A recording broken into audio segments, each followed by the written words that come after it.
ಅಯ್ಯೋ, ನನ್ ಬುದ್ಧಿಗೆಷ್ಟು ಎಲ್ಲ ಜ್ಞಾಪಿಸ್ಕೊಂಡೆ. ಆದ್ರೆ ಪ್ರತಿ ವರ್ಷ ನನ್ ಮಗಳಿಗೆ ಕೊಡ್ಬೇಕಾಗಿರೋದನ್ನೇ ಮರ್ತು ಬಿಟ್ಟೆ.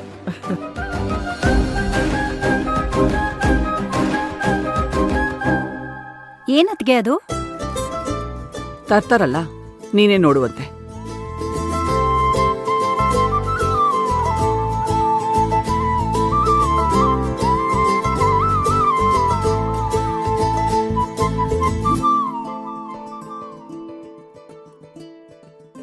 ನೋಡು ಹೇಗಿದೆ.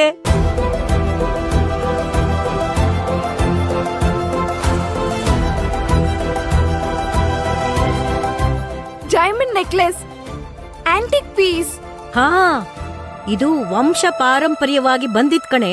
ಆಗಿನ ಕಾಲದಲ್ಲಿ ನಮ್ ತಾತ ಅಜ್ಜಿಗ್ ಮಾಡಿಸ್ಕೊಟ್ಟಿದ್ದು.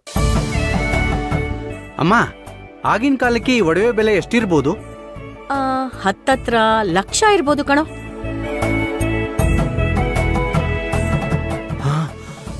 ಆ ಕಾಲಕ್ಕೆ 1 ಲಕ್ಷ ಅಂದ್ರೆ ಪ್ರೆಸೆಂಟ್ ವ್ಯಾಲ್ಯೂ ಕ್ಯಾಲ್ಕುಲೇಟ್ ಮಾಡಿದ್ರೆ ಇಟ್ ವಿಲ್ ಬಿ ಇನ್ ಕ್ರೋರ್ಸ್. ಅದಕ್ಕೆ ಇದು ವಿಶೇಷ. ಹಾಗೆ ಲಕ್ಕಿ ನೆಕ್ಲೆಸ್ ಕೂಡ.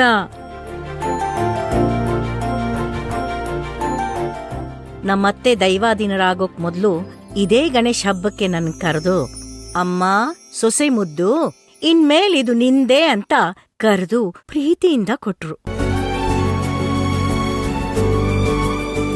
ವಂಶ ಪಾರಂಪರ್ಯವಾಗಿ ಬಂದಿತ್ತು ಅಂದ್ರೆ ಅತ್ತೆ ಈ ಸರನ ನನಗ್ ಕೊಡ್ತಾರೆ. ಈಗ ಪ್ರತಿ ವರ್ಷ ಪೂಜೆಗೆ ನಮ್ ವಸುಂಧ್ರ ಹಾಕೋತಾಳೆ. ತಗೊಳೆ.